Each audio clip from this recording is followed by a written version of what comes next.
దేవుని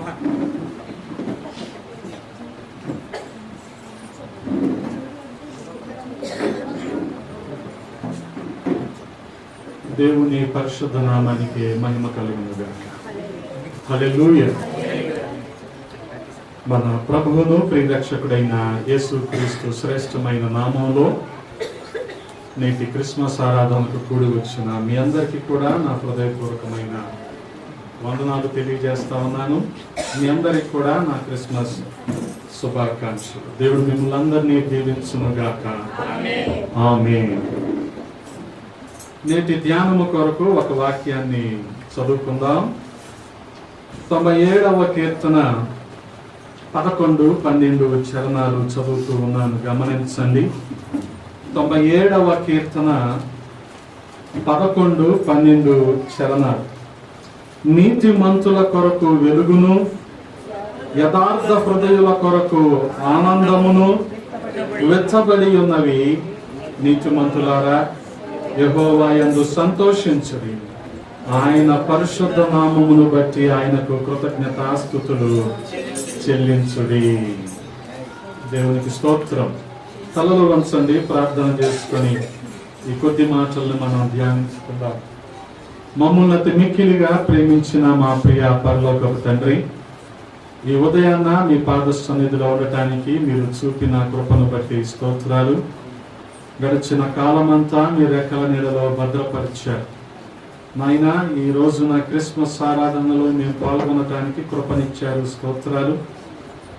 రాజా, మీరు ఏర్పాటు చేసిన ఈ లేఖనాన్ని బట్టి స్తుతిస్తూ ఉన్నాం. మా వినికిడిలో వీటిని దీవించండి, మా సమయాన్ని దీవెనకరంగా మార్చండి.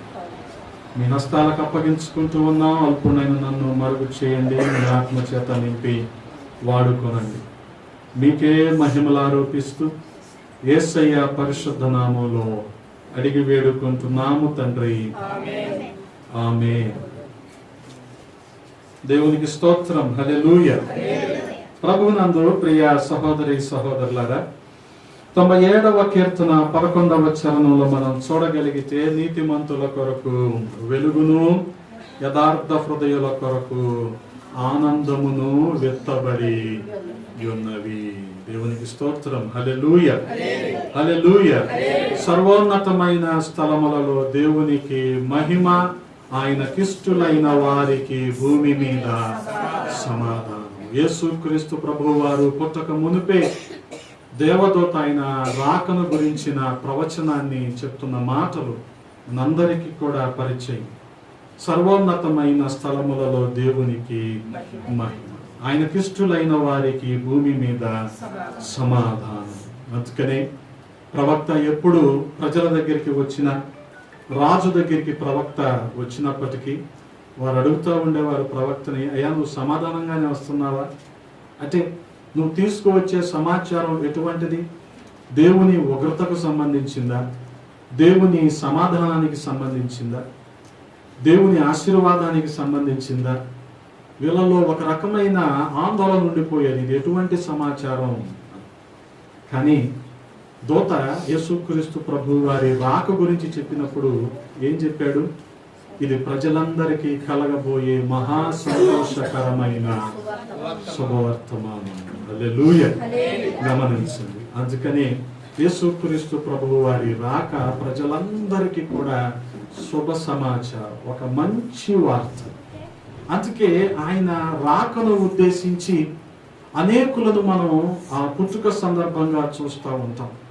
వీరందరూ కూడా దేవుని మహోన్నతమైన చిత్తాన్ని జరిగిస్తూ, దేవుని ప్రణాళికలో వారు ఒదిగిపోయి దేవుని చిత్తానుసారంగా ముందుకు వెళ్ళిన వారే, దేవుని ఆజ్ఞలను వారు అనుసరించిన వారే, దేవుని మాటకు విధేయత చూపించిన వారే. అనుగుణంగా వారు యేసుక్రీస్తు ప్రభు వారు ఈ భూమి మీదకి రావటానికి వారందరూ కూడా యోగ్యమైన పాత్రలుగా వాడబడ్డారు. మొదటిగా మనం చూడగలిగితే మరియను మనం చూస్తూ ఉంటాం. గమనించండి, లూకాసు సువార్త 1వ అధ్యాయము, లూకాసు సువార్త 1వ అధ్యాయము 38వ వచనంలో రాయబడిన మాట మనం చూడగలిగితే, లూకాసు సువార్త 1వ అధ్యాయము 38వ వచనము, అందుకు మరియా దాసురాలను, ఇదిగో ప్రభువు దాసురాలను నీ మాట చొప్పున నాకు జరుగును గాక. గమనించండి, నేను ప్రభువు దాసురాలను, ప్రభువు మాట చెప్పునే జరుగుతుంది. గమనించండి, యేసుక్రీస్తు ప్రభువు వారు ఈ భూమి మీదకి రావటానికి, మరియా దేవుని చిత్తాన్ని నెరవేర్చటానికి ఎన్నో నిందలను అవమానాలను భరించి తనను తాను దేవునికి సమర్పించుకున్న వ్యక్తి. అందుకనే గమనించండి, త్యాగము లేకుండా క్రైస్తవ్యము లేదు అనేది. త్యాగము లేకుండా క్రైస్తవ్యము లేదు. ఆ రీతిగా వారు త్యాగము చేయబట్టే ఆ నిందలు అవమానాలు అప్పటి పరిస్థితుల్లో మరి మోషే ధర్మశాస్త్రం ప్రకారము మరియని ఏ రీతిగా కొట్టి చంపేస్తారు? ఎందుకనంటే వివాహానికి ముందే ప్రధానమైతే అయ్యింది కానీ వివాహము జరగలేదు. వివాహానికి ముందే గర్భం ధరించడం అంటే అది వ్యభిచారముతో సమానం. చూసిన వారు విన్నవారు అందరూ ఏమనుకుంటారు? ఇది ఖచ్చితంగా శిక్ష వేయాల్సిందే, ఏమను రాళ్లతో కొట్టి చంపాల్సిందే. ఆ నిందలు, ఆ అవమానాలు వాటన్నిటిని భరించి దేవుని చిత్తాన్ని నెరవేర్చటానికి తనను తాను సమర్పించుకున్న వ్యక్తిగా మనం మరియను చూస్తూ ఉంటాం. ఇప్పుడు పరిస్థితుల్లోనే అనేక సందర్భాలలో క్రైస్తవులకు కలుగుతున్న నిందలు అవమానాలను బట్టి చాలా మంది అనుకునేది ఏంటంటే, ఎందుకు మాకి నింద, ఎందుకు మాకి అవమానం అనుకుంటారు. కానీ అలాగే ఆ రోజున మరియ అనుకుని ఉంటే యేసుక్రీస్తు ప్రభువు వారి రాక సంగతి ఏంటి? గమనించండి. అందుకని త్యాగము లేకుండా క్రైస్తవ్యము లేదు. త్యాగం, మరియ త్యాగమైపోయింది. తన పేరు ప్రఖ్యాతలు, తన సాక్ష్యము, తన కుటుంబము, తన మర్యాద, తన గౌరవము అన్ని పక్కన పెట్టింది. అందుకని ఏమంటుంది? నేను ప్రభువు దాసురాలను కదా. ఆయన ఏం చెప్తే అదే జరుగుతుంది. వాస్తవానికి గమనించగలిగితే చాలా మంది దేనికి దాసులు అంటే వారు దేనికి అప్పగించబడతారో దానికి దాసులు అయిపోతారు కదా. కానీ ఏమెవరో ప్రభువు దాసి అయిపోయింది. హల్లెలూయా కదా. మనం కూడా చాలా సార్లు పెట్టుకోవచ్చు పేరు, ఏమని? ప్రభుదాస్ అని. ఆ ప్రభువు ఒక్కటి తప్ప మిగతా అన్నిటికి దాసులే, మిగతా అన్నిటికి కదా. అందుకే మరి ఎంత త్యాగానికి మరియ ముందుకొచ్చి ఉంటే యేసుక్రీస్తు ప్రభువు వారి రాకకు ఆమె ఒక కారణం అవుతుంది. గమనించండి, ప్రభువు దాసురాలను అంటే ప్రభువు ఏం చెప్తే అది తూచా తప్పకుండా పాటించాల్సింది. అటువంటి విధేయత నేటి విశ్వాసానికి కూడా, విశ్వాస వర్గానికి కూడా అవసరం. ఈ రోజున సంఘానికి కూడా అటువంటి విధేయత అవసరం. మరియ మనకు నేర్పించేది అదే, దేవుని చిత్తాన్ని జరిగించటానికి నిందలు అవమానాలు కూడా భరించి, నిందలు అవమానాలు కూడా భరించి. కొంతమంది కొంతకాలం మందిరానికి వస్తారు, కొంతకాలం ఆగిపోతారు. ఏంటమ్మా ఆగిపోయావు రావట్లేదు ఏంటంటే, మా ఇంట్లో వాళ్ళు ఒప్పుకోవట్లేదండి అంటారు. అంతకు మించిన కుంటి సాకు ఏమైనా కనపడుద్దండి కదా. మా ఇంట్లో వాళ్ళు ఒప్పుకోవట్లేదు అంటే, మీ ఇంట్లో వాళ్ళు ఆధార్ కార్డు మీద అదేంటిది ఫ్రీ బస్సు ఉంటుంది కదా, దాని మీద రైతు బజార్కి వెళ్ళి కూరగాయలు కొంటాకు ఒప్పుకుంటారు, కానీ మందిరానికి రావడానికి ఒప్పుకోరా? ఒప్పుకోలేదు అనుకుందాం. సరే, నిన్ను అవమానించారు అనుకుందాం. నువ్వు ఎవరి కోసం భరిస్తున్న అవమానాన్ని? దేవుని కోసం. ఈ విషయాన్ని మర్చిపోకూడదు. మనుషుల కోసం కాదు, దేవుని కోసం. అందుకని చాలా జాగ్రత్తగా మనం మరియను గమనించగలిగితే మనకు విధేయత నేర్పిస్తూ ఉంది, మనకు త్యాగాన్ని నేర్పిస్తూ ఉంది. ప్రభువు దాసురాలను అంటుంది. అందుకని నీ మాట చెప్పున నాకు జరుగును గాక అనెను. అంతటా దూత ఆమె యొద్ద నుండి వెళ్ళెను. గమనించాలి. ఆ రీతిగా మనం చూడగలిగితే యేసుక్రీస్తు ప్రభు వారి రాకలో మొదటిగా మరియ మనకు కనబడతా ఉంది. అదే రీతిగా యోసేపు మనకి కనబడతా ఉన్నాడు. యోసేపు, మత్తయి సువార్త 1వ అధ్యాయము మత్తయి సువార్త 1వ అధ్యాయం 19వ వచనం నుండి,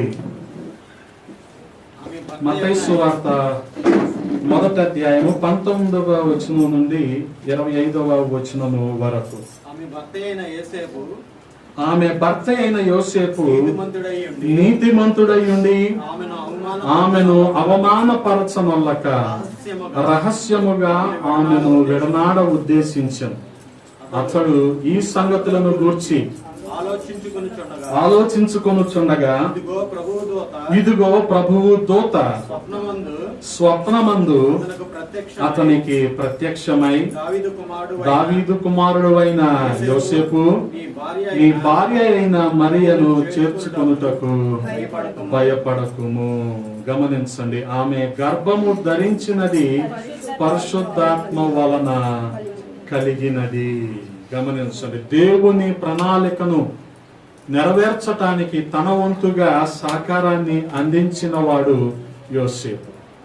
దేవుని చిత్తాన్ని జరిగించటానికి నిందను అవమానాన్ని భరించిన వ్యక్తి మరి అయితే, దేవుని ప్రణాళికలో తన సహకారాన్ని అందించాడు. ఇప్పుడు యోసేపే గనక విజిల్ బ్లోయర్ అయిపోయి, ఇలా జరిగింది, అలా ఎందుకు అయ్యింది, ఆమె ఏంటి ఇలాగ గర్భం ధరించటం ఏంటి అని గట్టిగా అరిశాడు అనుకోండి, ఏంటి పరిస్థితి? మరి ఏం చేస్తారు? అక్కడ రాళ్లతో కొట్టి చంపేస్తారు కదా. విజిల్ బ్లోయింగ్ మంచిదే, కానీ అన్ని సందర్భాల్లో కాదు. విజిల్ బ్లోయింగ్ అంటే తెలుసుగా, ఎవరు చేస్తారు? సెక్యూరిటీ వాళ్ళు, గోర్ఖాలు చేస్తారు. అంటే చుట్టుపక్కల వాళ్ళని అలర్ట్ చేయటం కోసం ఇది ఉంటుంది. అలాగే యోసేపు కూడా చేశాడు అనుకోండి, ఏంటి పరిస్థితి? ఇక మరియను చంపేస్తారు, ఇంకేముండదు. ఏంటంటే మేము ధర్మశాస్త్రాన్ని నెరవేర్చాం అనే భావంలో వాళ్ళందరూ ఉండిపోతారు. అందుకనే గమనించండి, ఏం చేద్దాం అనుకున్నాడు? ఆమెను అవమానపరచకూడదు, అందుకని ఆమెను ఏం చెయ్యాలి? రహస్యంగా వదిలిపెట్టేద్దాం అనుకున్నాడు. కానీ అతని దగ్గరికి ఎవరు వచ్చారు? దేవుని దూత స్వప్నములో కనబడి, నువ్వు మరియను వదిలేద్దాం అనుకుంటున్నావేమో, లేదు, నీ భార్య అయిన మరియను నువ్వు చేర్చుకోవాలి. ఆమె గర్భము ధరించింది పరిశుద్ధాత్మ వలనే, కాబట్టి నువ్వు ఆమెను చేర్చుకోవాలి. గమనించండి. ఆ తర్వాత 21వ వచనంలో మనం చూడగలిగితే, ఆమె యొక్క కుమారుని కనును, తన ప్రజలను వారి పాపముల నుండి ఆయనే రక్షించును గనుక ఆయనకు యేసు అను పేరు పెట్టుదు అనెను. గమనించండి, ఇదిగో కన్యక గర్భవతి అయి కుమారుని కనును, ఆయనకు ఇమ్మానుయేలును పేరు పెట్టుదురు అని ప్రభువు తన ప్రవక్త ద్వారా పలికిన మాట నెరవేరునట్లు ఇదంతయు జరిగెను. ఇమ్మానుయేలును పేరునకు భాషాంతరమున దేవుడు మనకు తోడని అర్థము. దేవుడు మనకు తోడు. Emmanuel, God is with us. అంతకుముందు వ్యాట్నర్ మీద కూడా అదే ఉండేది, ఇప్పుడు మరాజో మీద కూడా దేవుడు మనకు తోడు, గాడ్ ఈజ్ విత్ అస్. గమనించండి, ఆ రీతిగా యోసేపు నిద్ర మేలుకొని ప్రభువు దూత తనకు ఆజ్ఞాపించిన ప్రకారము చేసి తన భార్యను చేర్చుకొని ఆమె కుమారుని కను వరకు ఆమెను ఎరుగకుండెను. అతడు ఆ కుమారునికి యేసు అను పేరు పెట్టెను. గమనించండి, యేసు అను పేరు పెట్టెను. గమనించగలిగితే దేవుని దూత మాటకు యోసేపు విధేయత చూపించి దేవుని చిత్తము నెరవేర్చబడటానికి తన వంతు సహకారాన్ని అందించాడు. కేవలము అక్కడి వరకేనా? 2వ అధ్యాయం 13వ వచనంలో మనం చూడగలిగితే, వారు వెళ్ళిన తరువాత ఇదిగో ప్రభువు దూత స్వప్నమందు, ఇది 2వసారి. మొదటిసారి కనబడి స్వప్నంలో దేవుని దూత చెప్పిన మాట ఏంటి? మరియను విడిచిపెట్టద్దు. ఆమెను విడిచిపెట్టేద్దాం అనుకుంటున్నావేమో, నీ ఆలోచనలు నాకు తెలుసు, కాబట్టి నువ్వు రహస్యంగా విడిచిపెట్టకూడదు, ఆమె నువ్వు చేర్చుకోవాలి. ఆమె గర్భము ధరించింది పరిశుద్ధాత్మ వలన. గమనించండి, అందుకే మనం చూడగలిగితే 13వ వచనంలో మరొకసారి ప్రభువు దూత యోసేపుకు ప్రత్యక్షమై, హేరోదు ఆ శిశువును సంహరింపవలెనని ఆయనను వెతకపోవచ్చున్నాడు గనుక నీవు లేచి ఆ శిశువును ఆయన తల్లిని ఐగుప్తులకు ఒక్క నిమిషం, పారిపోయి. ఆ రెండు పక్కన పెట్టేవా, పక్కన పెట్టి. సెకండ్ నుంచి సాయిలన్ వచ్చాడు అనుకుంటారు, సౌండ్లు వస్తూ ఉంటాయి.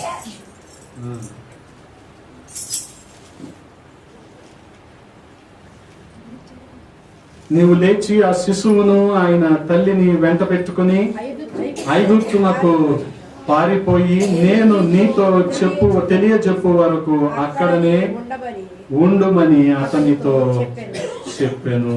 గమనించండి, రెండవసారి ప్రభువు దూత యోసేపుకు స్వప్నములో ప్రత్యక్షమవుతాం. ఇక్కడ కూడా యోసేపుకు తగిన ఆలోచన దేవుని దూత ఇస్తున్నాడు. మొదట మంచి ఆలోచన చెప్పాడు. ఎందుకనంటే చాలా సందర్భాల్లో సందిగ్ధంలో మనిషి ఉండిపోతాడు. చెయ్యాలా వద్దా, చేద్దామా వద్దా, to be or not to be, ఏం చెయ్యాలి కదా.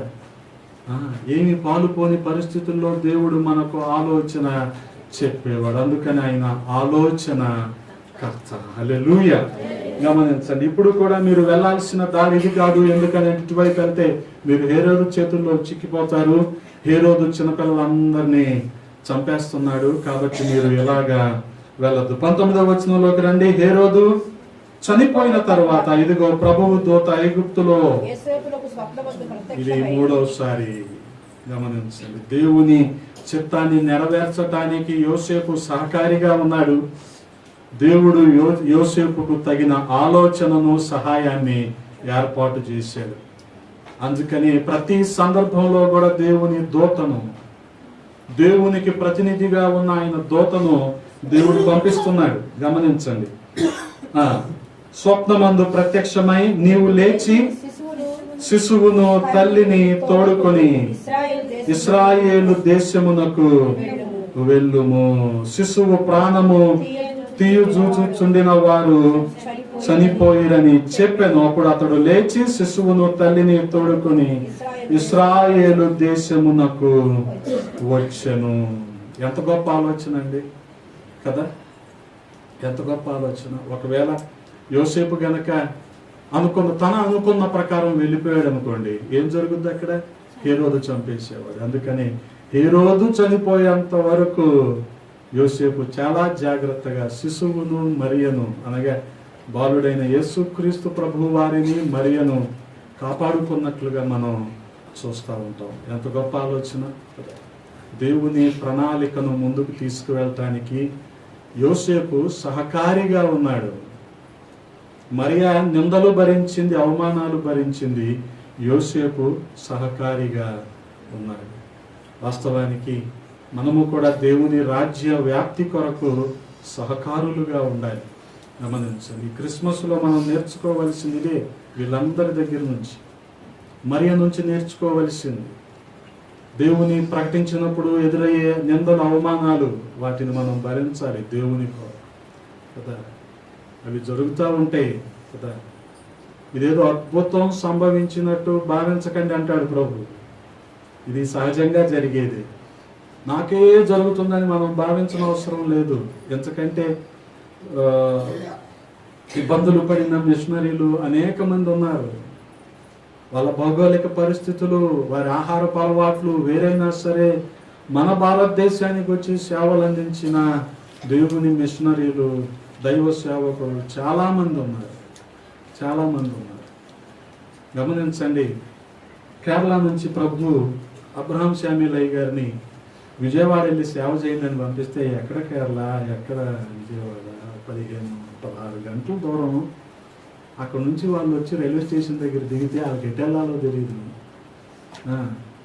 2 రోజులు వాళ్ళు చేసిన పని ఏంటంటే, అక్కడ ఒక కిల్లి కొట్టు ఉంటే ఆ కిల్లి కొట్టు బయట అరటిపళ్ళు ఏలాడదీస్తే అందరూ ఒకటి రెండు కొనుక్కొని వెళ్తూ ఉంటారు కదా. కొంతమంది తినేసి అక్కడే తొక్క పడేస్తే ఆ తొక్కలు తిని 2 రోజులు బతికారంటారు. ఈ త్యాగం చేయకపోతే ఈ రోజున ఐపీసీ లేదు. ఈ సోకాళ్ళు ఎగిరే వాళ్ళందరూ వాళ్ళ కట్టి తొక్కల గురించి తెలియదు. ఈ రోజున ఆ త్యాగం తెలియదు వాళ్ళకి. ఎగురుతారు చూడండి, డ్రమ్ములు ఉంటేనే ఎగురుతారండి. వాళ్ళకి తెలియదు అట్టి తొక్కల గురించి. వాళ్ళ త్యాగం అయిపోతే ఈ రోజున ఐపీసీ నిలబడింది. ఐపీసీ నిలబడి, ఏంటి మీరు డిస్పోజబుల్ రొట్టె ద్రాక్షారసం ఇస్తారు, మీరు చేయరా అంటూ ఉంటారు. వాళ్ళకి తెలియదు, చరిత్ర తెలియదు, వాళ్ళకి థియాలజీ తెలియదు వాళ్ళకి కదా. నాకు మనం ఒక అద్భుతమైన పాట పాడుకుందామా, ఎంత బాగా రాశాడండి మహానుభావుడు, ఎంత బాగా రాశాడు కదా. ఏ తరానికైనా ఎంత థియాలజీ తెలుసు అంటే పాటల్లో తెలుస్తుంది. నీకు ఎంత వాక్యం తెలుసో నీ పాట చెప్పుద్ది. చిన్న పదాలు యేసుక్రీస్తు పుట్టుకను గురించి ఎంత అద్భుతంగా గ్రామీణ స్థాయిలో కూడా పాడుకునేలాగా రాశాడు. చూడటానికి ఎలా ఉండేవాడు, గ్రోమోర్ రైతులాగా పంచి కట్టుకొని అలా వెళ్ళిపోతూ ఉండేవాడు. అలా త్యాగం చేయకపోతే ఎంత గొప్ప పాటలు మనకి లేవు. అది ఈ రోజున మనకు కావాల్సింది ఏంటంటే దేవుణ్ణి మర్చిపోయేంత ఆశీర్వాదం. దానం వచ్చాక దాతను మర్చిపోతే చాలా పొరపాటు. గుర్తుండాలి. అందుకనే దేవుణ్ణి మర్చిపోయామనుకోండి చాలా కష్టం. ఈ రోజున ఆశీర్వాదాలు కూడా అలాగే ఉన్నాయి. ఆశీర్వాదాలు ఎంత ఎక్కువైపోతున్నాయి అంటే ఆదివారం మందిరానికి రావాలన్నది మర్చిపోతున్నారు జనాలు. అంత ఆశీర్వాదం ఎక్కువైపోయింది జనాలు. అందుకని ఏం చేస్తారు, ఇది పొద్దున్న లేచిన వెంటనే ఏమైనా చేయగలవు నువ్వు, నీకు అంతా సాధ్యమే అంటారు. అసలు ఎందుకు చేయగలరా నీకోసం? ఇది నా ప్రశ్న. నీకోసం ఎందుకు చేయాలి అసలు? నువ్వేం సాధించావని, అసలు నువ్వు ఏం త్యాగం అయిపోయావని, ఏం అరిగిపోయావని, కరిగిపోయావని, నలిగిపోయావని నీకోసం చేయాలి ఆయన. కానీ మనకు కావాల్సినవి అయ్యాయి. అందుకని మనకెంత వాక్యం తెలుసో మన పాటల్లో. మన క్రిస్మస్ పాటలు ఆంధ్ర క్రైస్తవ కీర్తనలో పాడుకుంటాం కదా, ప్రతిదీ ఎంత అర్థవంతంగా ఉంటుంది. అందుకనే గమనించండి, ఆయన రాక కొరకు వీళ్ళు త్యాగం అయిపోయారు. మరియ నిందలు అవమానాలని భరించి త్యాగం అయిపోయింది. యోసేపు దేవుని ప్రణాళికకు సహకారిగా మారాడు. ఎటు వెళ్ళమంటే అటు వెళ్ళాడు. దేవుని దూత వచ్చి ఏం చెప్తే అది చేశాడు. నేనెందుకు చెయ్యాలి, అక్కడ ఏం జరిగిందో నాకు తెలియదు, నేనెందుకు మరియను చేర్చుకోవాలి, ఇలా అనే అవకాశం ఉంది. కానీ యోసేపు అలాగ అనలా. గమనించండి, దేవుని చిత్తాన్ని నెరవేర్చాడు.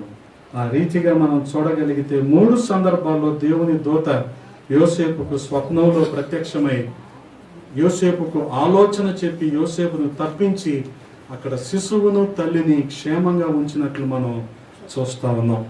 3వదిగా మనకు కనిపించేది ఎవరంటే యేసుక్రీస్తు ప్రభువు వారి రాకలో గొర్రెల కాపర్లు మనకి కనిపిస్తూ ఉంటారు. లూకాసు వార్త 2వ అధ్యాయం, లూకాసు వార్త 2వ అధ్యాయం 15వ వచనం నుంచి 18వ వచనం వరకు మనం చూడగలిగితే, ఆ దూతలు తమ యొద్ద నుండి పరలోకమునకు వెళ్ళిన తరువాత ఆ గొర్రెల కాపరులు జరిగిన ఈ కార్యమును ప్రభువు మనకు తెలియజేయించి ఉన్నాడు. మనం బెత్లెహేము వరకు వెళ్ళి చూతము రండని ఒకనితోనొకడు చెప్పుకొని త్వరగా వెళ్ళి మరియను యోసేపును తొట్టులో పండుకొని ఉన్న శిశువును చూచిరి. వారు చూచి ఆ శిశువును గూర్చి తమతో చెప్పబడిన మాటలు ప్రచురము చేసిరి. గొర్రెల కాపరులు తమతో చెప్పిన సంగతులను విన్నవారందరూ మిక్కిలి ఆశ్చర్యపడిరి. గమనించండి, వారు చూసినవి, వారు విన్నవి ప్రజలందరికీ కూడా గొర్రెల కాపరులు ఏం చేశారు? ప్రచారం చేశారు. గమనించండి, వారిద్దరేమో దేవుని ప్రణాళిక కొరకు అవమానాలను భరించి త్యాగమైపోయారు. ఇక్కడ గొర్రెల కాపరులు చేస్తున్న పని ఏంటంటే దేవుడు చేసిన సూచక క్రియలు, అద్భుత కార్యాలను వాళ్ళు చూశారు, విన్నారు, వాటన్నిటిని ప్రజలకు తెలియజేస్తా ఉన్నారు. వీటన్నిటిని బట్టి వాళ్ళు ఆశ్చర్యపోతా ఉన్నారు. అందుకనే వారు చేసిన పని ఏంటి?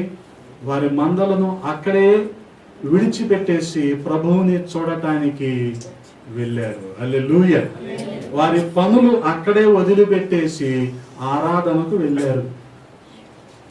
గొర్రెల కాపరు చేసిన పని ఏంటి? వాళ్ళ పనులు ఎక్కడ వదిలిపెట్టేసి సగం సర్ఫ్లో నానిన బట్టలు రంగు పోతాయి అని తెలిసిన అక్కడ వదిలిపెట్టేసి ఏం చేశారు వీళ్ళు? చర్చికి వెళ్ళారు. ఎందుకని? నువ్వు దాన్ని వదిలిపెట్టి చర్చికి వచ్చావు కదా, దేవుడు నీకు అంతకంటే మంచిది ఇస్తాడు. ఆ విశ్వాసం నీకు లేకపోతే ఎలాగా? మందలంటే మామూలు విషయమా? వారికి జీవనోపాధి. వాటిని కూడా విడిచిపెట్టి ఏం చేశారు వాళ్ళు? ప్రభువుని చూడటానికి వెళ్ళారు.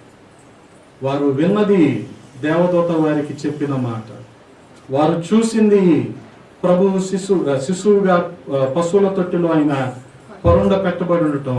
ఈ రెంటిని అందరికీ ఏం చేశారు? వాళ్ళు ప్రచారము చేశారు. అంటే ఒక మాటలో చెప్పాలంటే సువార్తను వీళ్ళు ప్రకటించారు. అందుకని గొర్రెల కాపరులు ఏమందాం? ప్రథమ సువార్తికులు అందాం.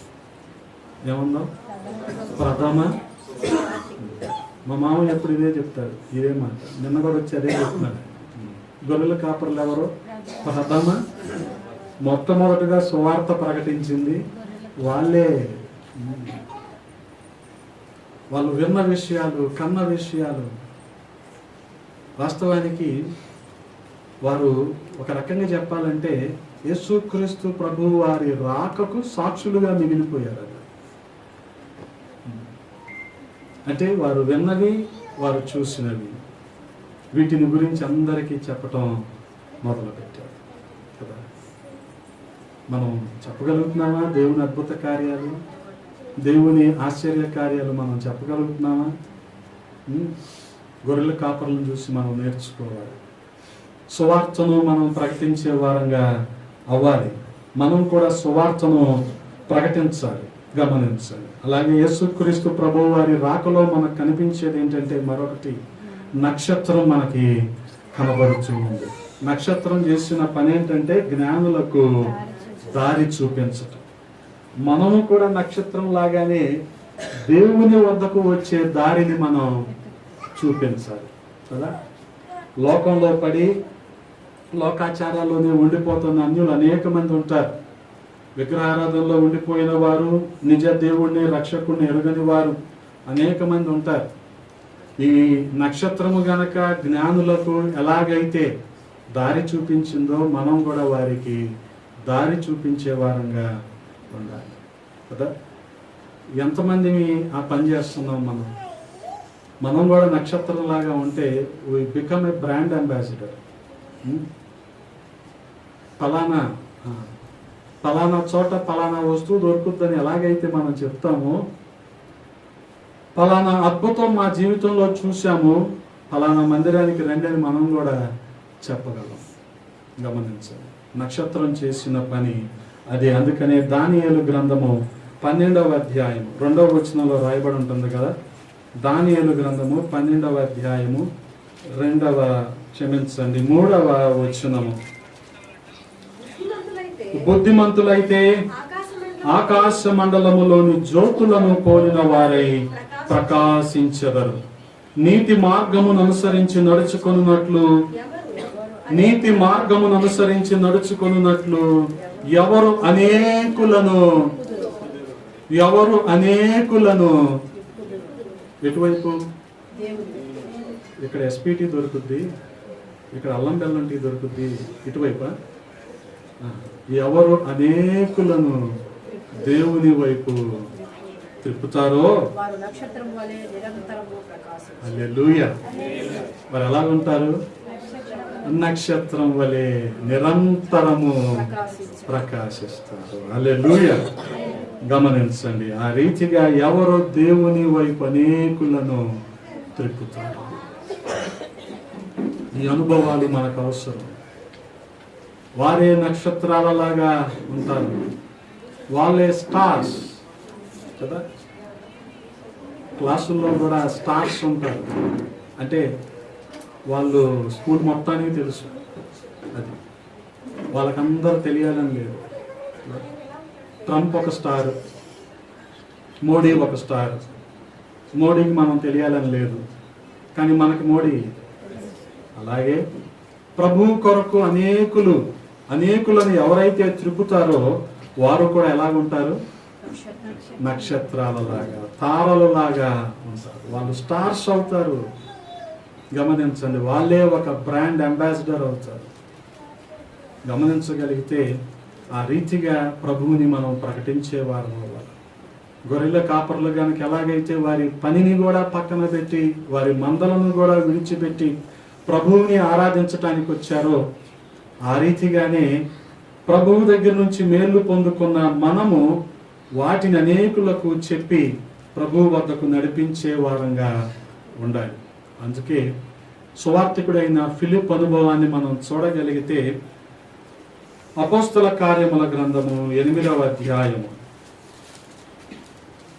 అపోస్తల కార్యముల గ్రంథము 8వ అధ్యాయము 31వ వచనము.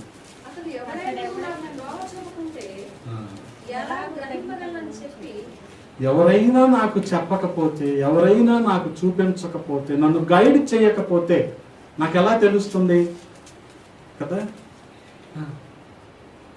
ఈ రోజుకు కూడా సగం మంది విశ్వాసుల్లో ఉన్న అపోహ ఏంటో తెలుసా? దేవుని గురించి తెలీదా? ఎందుకు తెలియదు? చాలామంది తెలుసు అని అపోహలోనే ఉన్నారు. కానీ సరే, వారిని గైడ్ చేసి వారిని మందిరానికి వరకు నడిపించే విధానం మనకు కనపడదు.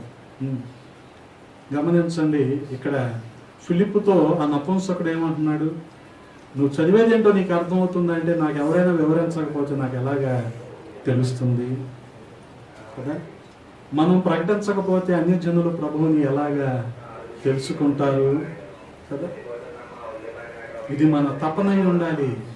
ఇది మన తపన. నిరంతరం దాని కొరకే మనం ప్రయాసపడుతూ ఉండాలి. గమనించండి, వారు ఎలా ఉంటారు?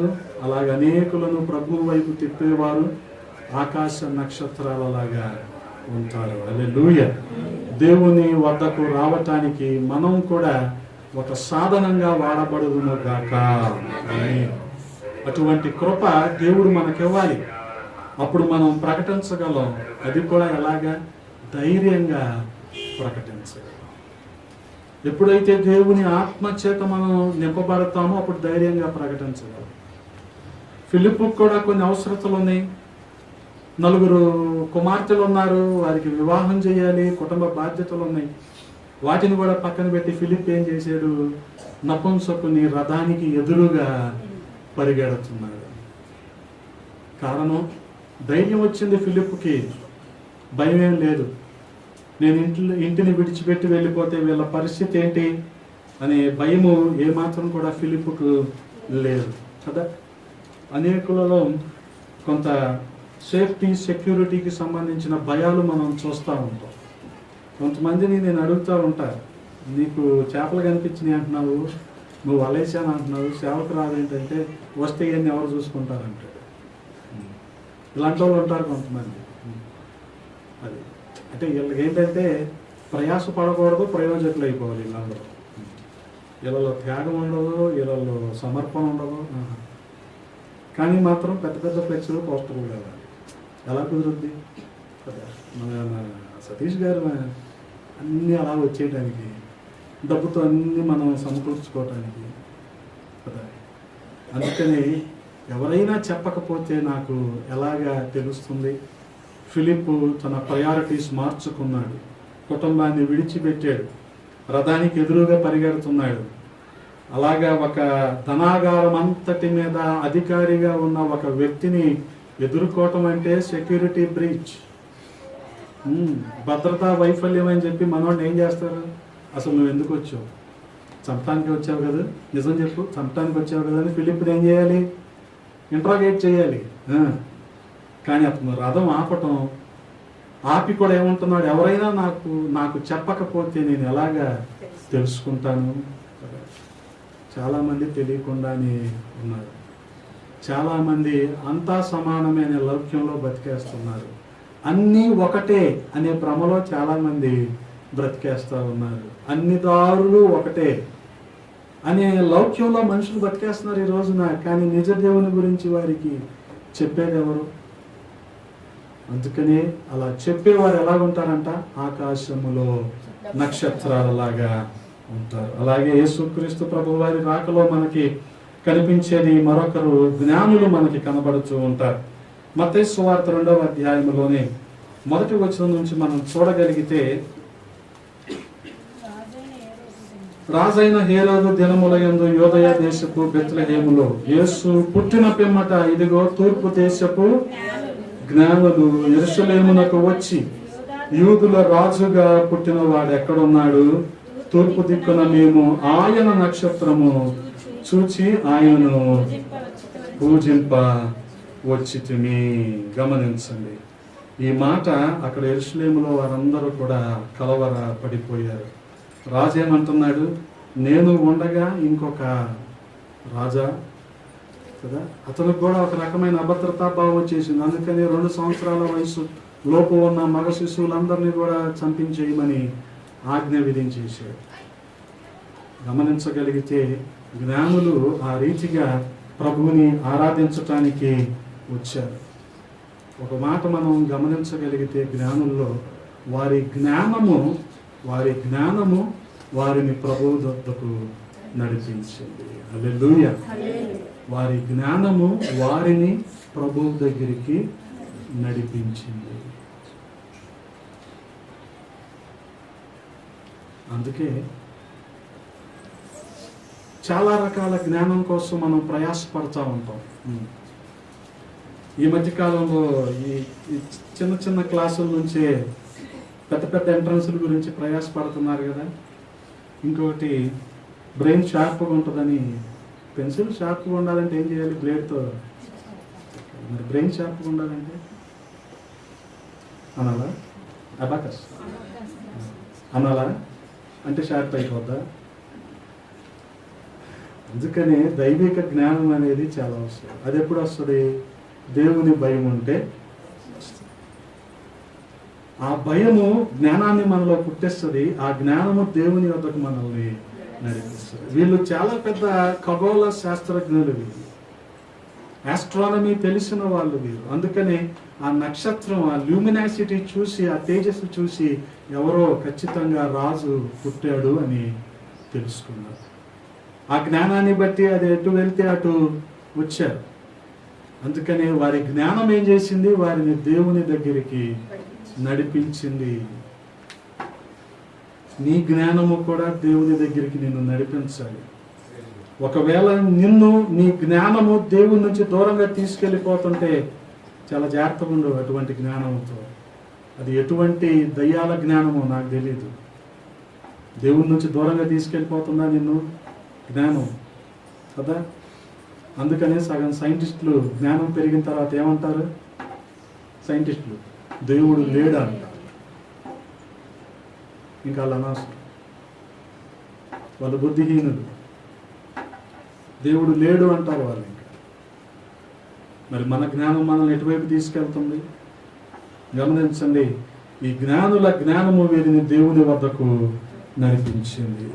మత్తయి సువార్త 2వ అధ్యాయం 10వ వచనంలో మనం చూడగలిగితే, ఆ నక్షత్రమును చూచి అత్యానంద భరితులై ఇంటిలోనికి వచ్చి తల్లి అయిన మరియను ఆ శిశువును చూచి సాగిలపడి ఆయనను పూజించి తమ పెట్టెలు విప్పి వారు ఏం చేశారు? బంగారమును, యేసుక్రీస్తు ప్రభు వారి రాజరికానికి గుర్తు, సాంబ్రాణి ఆయన ప్రధాన యాజకుడు అనటానికి గుర్తు, బోలము ఆయన శిలువ శ్రమను అనుభవిస్తాడు అనటానికి గుర్తు. ఈ మూడిటిని కూడా వారు యేసుక్రీస్తు ప్రభు వారు శిశువుగా ఉన్నప్పుడే వారు దేవునికి అవన్నీ కూడా ఇచ్చారు. గమనించండి, వారి జ్ఞానము వారిని దేవుని వద్దకు నడిపించింది. ఇంకొకటి, వారు కలిగిన శ్రేష్టమైన విలువైన వస్తువులు దేవునికి ఇచ్చేలాగా చేసింది. ఏం చేశారు? మొదటిగా వారు ఏమి ఇచ్చారు? జ్ఞానులు బంగారాన్ని ఇచ్చారు. మనం పూర్తిగా రివర్స్ గేరు కాబట్టి ఆ బంగారం ఇవ్వకుండా ఆ బంగారం వేసుకొని దేవుడు మమ్మల్ని ఆశీర్వదించాడు. మన వాళ్ళు ఎంత దుర్మార్గులో తెలుసా?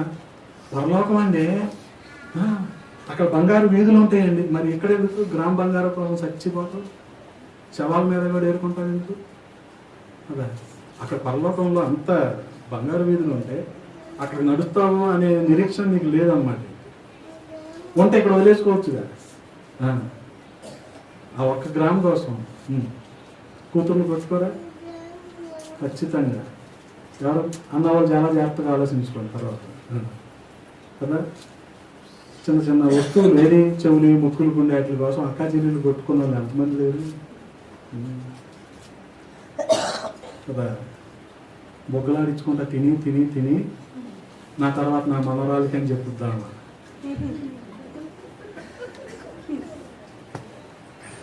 కదా. అక్కడ స్టార్ట్ అవుద్ది. అదో రకమైన వీలునామా అక్కడ స్టార్ట్ అవుద్ది. ఏం పోద్ది ఆఖరికి? విశ్వాసం పోద్ది. ధనాపేక్ష సమస్త కీడులకు మూలమైపోద్ది. అందుకని వారు విశ్వాసం నుండి తొలగిపోయి ఒకరినొకరు పోల్చుకున్నారు. ఇంకంటే క్రైస్తవుడిగా మనం ఏమి పాటిస్తున్నాం కదా. పోగొట్టుకుంటున్నామా, పోగేసుకుంటున్నామా, దేవునికి ఇస్తున్నామా, లేకపోతే మనమే ధరించుకొని ఇదే ఆశీర్వాదం దేవుడు నాకు ఇచ్చాడు అంటున్నామా? అందుకనే గమనించండి, ఓవర్ నైట్ సక్సెస్ ఉంటుంది చూడండి, అది ఎప్పటికైనా ప్రమాదం. నోవరిష్ అంటే రాత్రికి రాత్రి వచ్చే సక్సెస్ ఉంటుంది చూడండి, అది ఎప్పటికైనా ప్రమాదం. ఇప్పుడు మన క్రైస్తవులు అందరూ కోరుకునేది ఏంటంటే ఓవర్ నైట్ సక్సెస్, రాత్రికి రాత్రి వచ్చేయాలి అంత. సరే, ఆ తర్వాత ఏం జరుగుద్ది? మన వాళ్ళకి సైకిల్ ఎక్కటమే కానీ దిగటం రాదు.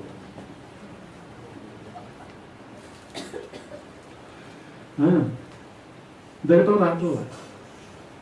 మన సేవకులు వచ్చారు, అన్న అక్క ఏం చెప్పారు?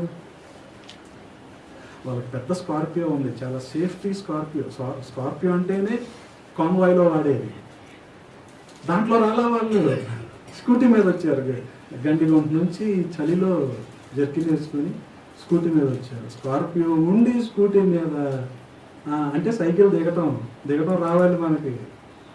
అవసరమైతే అది ఉంటుంది కదా చల్లపల్లి బంగ్లా దగ్గర 20 రూపాయల ఆటో ఎక్కి సింగనార్ వెళ్తాం కూడా రావాలి మనకి.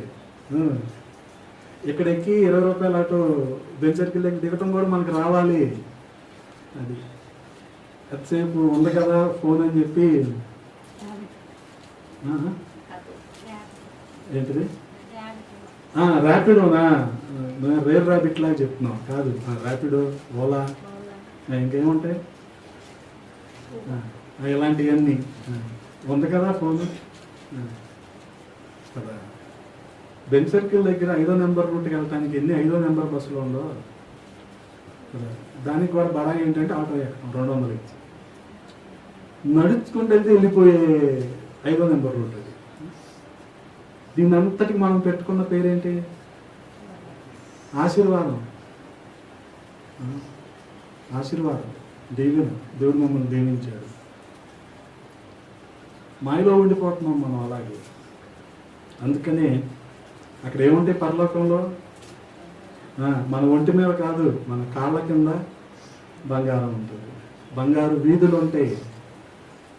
అందుకనే వీళ్ళు ఆ బంగారాన్ని కూడా తీసుకొచ్చి ఎక్కడ పెట్టారు? ఇప్పుడు యేసయ్య పాదాల దగ్గర పెట్టారు. హల్లెలూయా. అంత మాత్రమే కాదు, ఆ తర్వాత 11వ వచనంలో ఏం చేశారు? 12వ వచనంలో వారు హేరోదు వద్దకు వెళ్ళవద్దని స్వప్నమందు దేవుని చేత బోధింపబడిన వారై వారు మరి ఒక మార్గమున తమ దేశమునకు తిరిగి వెళ్ళిరి. ఒకటి, వారి జ్ఞానము వారిని దేవుని దగ్గరికి నడిపించింది. వారికి కలిగిన విలువైన వస్తువులు వారు దేవునికి ఇచ్చారు. ఇంకొకటి, దేవుని మాటకు కూడా వారు విధేయత చూపించారు. హల్లెలూయా. గమనించండి, ఆ రీతిగా ప్రభువు రాకలో ఈ జ్ఞానులు కూడా తమదైన శైలిలో వారు తమ పాత్రను పోషించారు. హల్లెలూయా. అంత మాత్రమే కాదు, మనం చూడగలిగితే లూకా సువార్త 2వ అధ్యాయము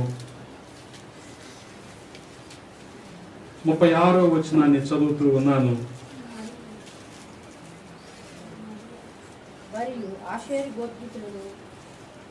మరియు ఆషేరు గోత్రికురాలును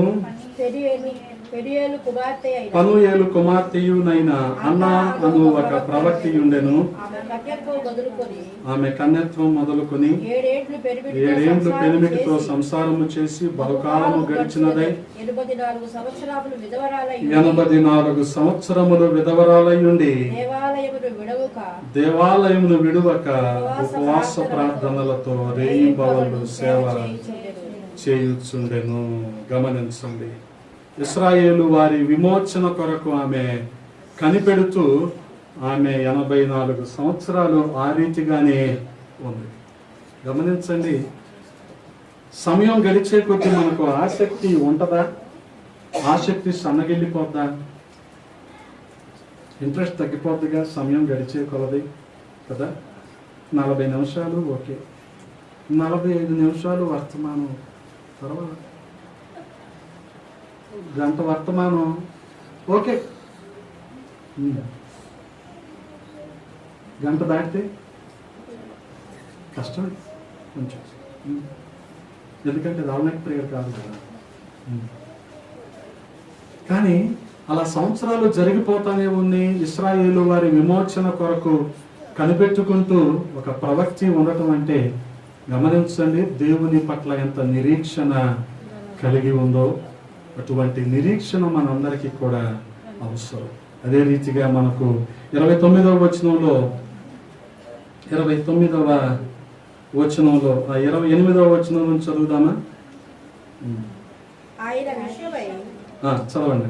జరిగించుటకు తల్లిదండ్రులు శిశువైన యేసును దేవాలయంలోకి తీసుకొని వచ్చినప్పుడు అతడు తన చేతులలో ఆయనను ఎత్తుకొని దేవుని స్తుతించుచూ ఇట్లనెను, నాదా, ఇప్పుడు నీ మాట చొప్పున సమాధానముతో నీ దాసుని పోలించుచున్నావు.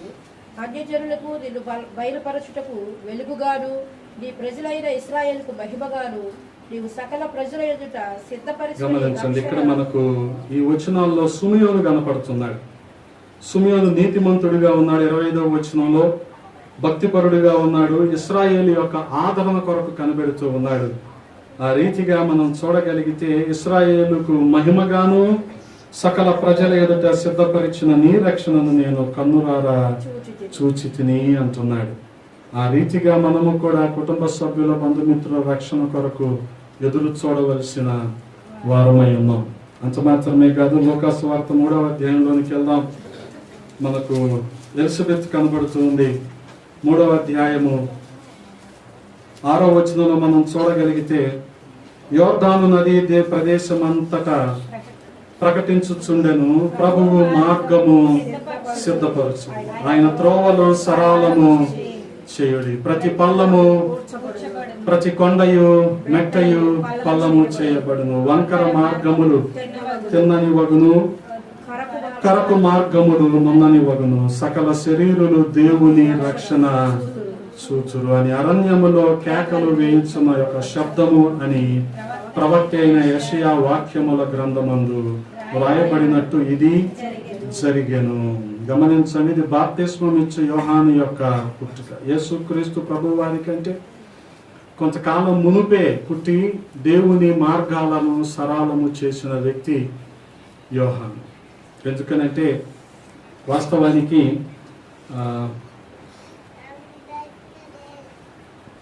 ఇశ్రాయేలీలు యుద్ధం చేస్తూ ఉన్నారు. అప్పుడు వారి విజయానికి కారణం ఎవరంటే మోషే చేతులు ఎత్తి పట్టి ఉంచటం. మోషే ఎప్పుడైతే తన చేతులు దించేశాడో బరువెక్కిని అని చెప్పి ఇక ఇశ్రాయేలీలు ఓడిపోవటం మొదలుపెట్టారు. అప్పుడు హూరు అహరోనులు చెరో ఒకవైపు మోషే చేతులు ఎత్తు పట్టుకున్నారు. అంటే ఇశ్రాయేలు విజయానికి వీరు కూడా ఒక కారకులయ్యారు. అలాగే దేవుని మార్గాన్ని ప్రకటించటానికి దేవుని కంటే ముందుగా వచ్చి ఆయన మార్గాన్ని సరళము చేసిన వ్యక్తి యోహాను. అటువంటి అనుభవం కూడా మనకు అవసరం. సుమియోను ఇశ్రాయేలు మహిమను కోరుకున్నవాడు, రక్షణను చూచినవాడు. హన్నా దేవుని యొక్క జనాంగ విషయంలో భారము కలిగి నిరీక్షణతో ఎదురు చూసిన వ్యక్తి. ఈ అనుభవాలన్నీ క్రిస్మస్ రోజున మనకు అవసరం. గమనించండి, ఒకవేళ హూరు అహరోన్లు గనక మేము చేతులు ఎత్తి పట్టుకుంటే మాకేంటి అనుకుని ఉంటే వాళ్ళ పని చెయ్యరుగా. వాళ్ళ పని చేయకపోతే మోషే చేతులు ఎత్తి పట్టుకోడుగా. మోషే చేతులు ఎత్తకపోతే ఇశ్రాయేలు విజయం సంగతి ఏంటి? గమనించండి. మనము కూడా ఒక సాధనంగా దేవుని కొరకు వాడబడాలి. అది ఏ పని అయినా సరే, ఏ పని అయినా సరే ఆ రీతిగా మనము కూడా వాడబడినప్పుడు కదా. వాస్తవంగా ఇదే రోజుల్లో, మన రోజుల్లో యోహాను ఉండుంటే ఏమనేవాడు? నేను సీనియర్ అనేవాడు. అంతేగాని ఆయన మార్గం గురించి నేనెందుకు ప్రకటించాలి, నేనెందుకు ఆయన మార్గం సరళం చేసేవాడిగా ఉండాలి అనేవాడు. ఆ రీతిగా గమనించండి. ఇటువంటి తగ్గింపు అనేది మనందరికీ కూడా అవసరం. మరి ఆ మొదలుకొని ఇక్కడ ఎలిజబెత్ వరకు వీరందరూ కూడా యేసుక్రీస్తు ప్రభువు వారి రాకలో భాగమైపోయారు. ఆయన ప్రణాళికను ముందుకు తీసుకొని వెళ్ళారు.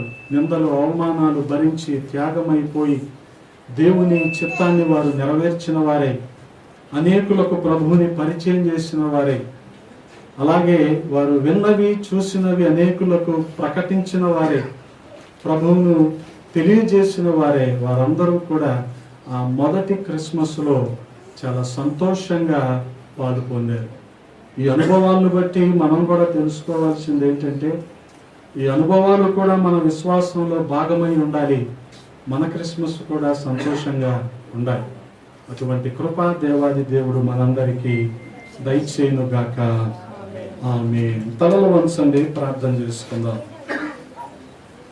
పరిశుద్ధుడా, ప్రేమ కలిగిన తండ్రి, ఈ ఉదయాన్న కొద్ది మాటలు ధ్యానించడానికి కృపనిచ్చారు. స్తోత్రాలు. మీ రాకలో భాగమై ఉన్న వారందరినీ మేము ధ్యానము చేయడానికి సహాయము చేశారు. ఆ రీతిగా మీ రాజ్య వ్యాప్తి కొరకు మేము ప్రయాసపడులాగిన కృపనివ్వండి. మీ అద్భుత ఆశ్చర్య కార్యాలు మా మధ్యలోన జరిగించండి. మీకే మహిమలు ఆరోపిస్తూ యేసయ్య పరిశుద్ధ నామములో అడిగి వేడుకుంటున్నాము తండ్రి. ఆమేన్.